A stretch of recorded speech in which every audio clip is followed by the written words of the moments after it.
अन्नू सिर्फ 10 साल की थी और वो अपने पापा के साथ रहा करती थी। वो लोग बहुत ही गरीब थे।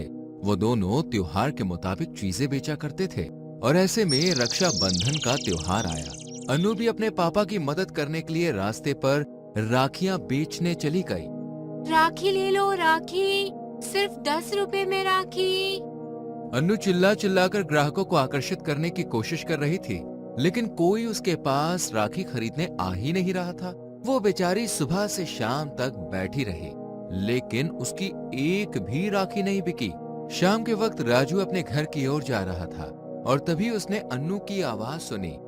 राखी ले लो कोई, राखी। पूरा दिन चिल्लाते चिल्लाते अब तो उसका गला भी थक चुका था। घर जा रहा राजू तुरंत ही अन्नू के पास गया। ये राखी कितने की है? ग्राहक को देखकर अन्नू खुश हो गई। सिर्फ 10 रुपए की है। वैसे तुम्हारे पास टोटल कितनी राखियां होंगी? कुल मिलाकर 200 राखियां हैं। ठीक है, तुम वो सारी राखियां मुझे दे दो।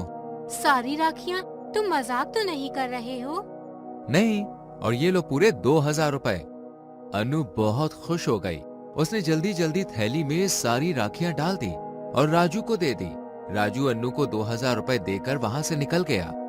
सारी राखियां बिक गई है। अब मैं भी घर जाती हूँ। पापा को बताऊंगी तो वो बहुत खुश होंगे।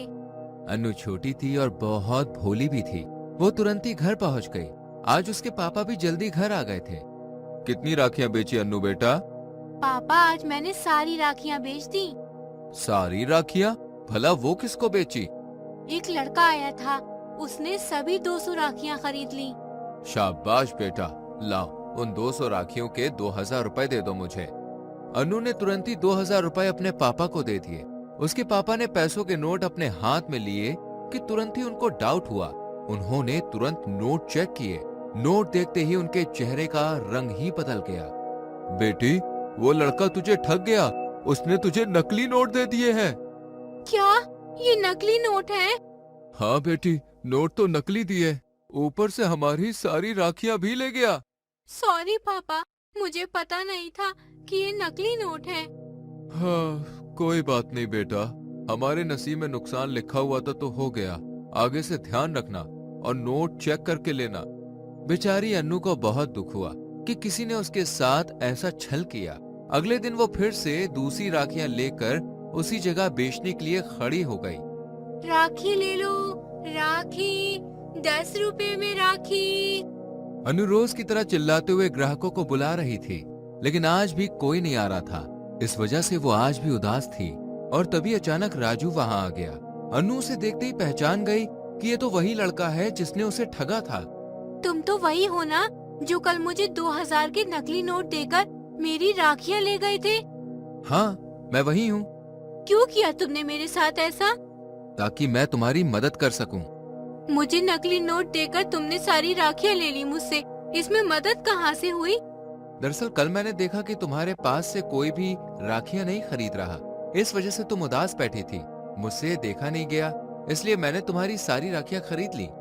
राजू अन्नू से सारी राखियां खरीदने के बाद अपनी सोसाइटी में पहुंच गया, जहां वो रहता था, और उसने वहां राखियां बेचनी शुरू कर दी। राखी ले लो राखी, अच्छी अच्छी राखी। राजू की आवाज सुनकर सोसाइटी की एक महिला वहां पे आई। अरे, तुम तो इसी सोसाइटी में रहते हो ना? हाँ, बी विंग में रहता हूँ मैं।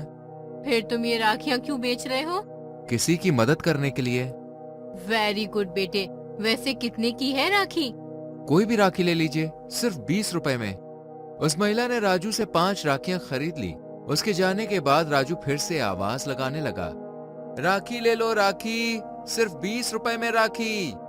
राजू की आवाज सुनकर धीरे धीरे सोसाइटी की महिलाएं और लड़कियां राखी खरीदने आने लगी, और देखते ही देखते उसके पास जितनी राखियां थी वो सभी राखियां बिक गईं। फिर राजू ने पैसे भी गिन लिए।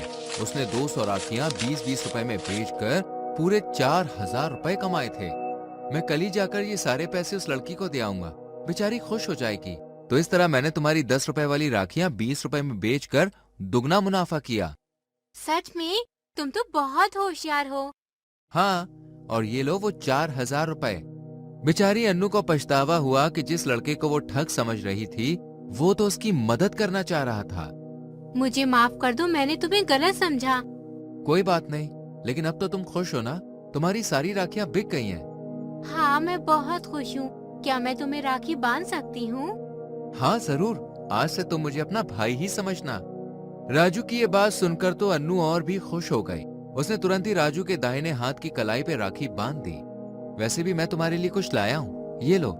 राजू ने एक छोटा सा गिफ्ट अन्नू को दिया। किसी ने पहली बार अन्नू को इस तरह से गिफ्ट दिया था। वो गिफ्ट पाकर बहुत खुश हुई।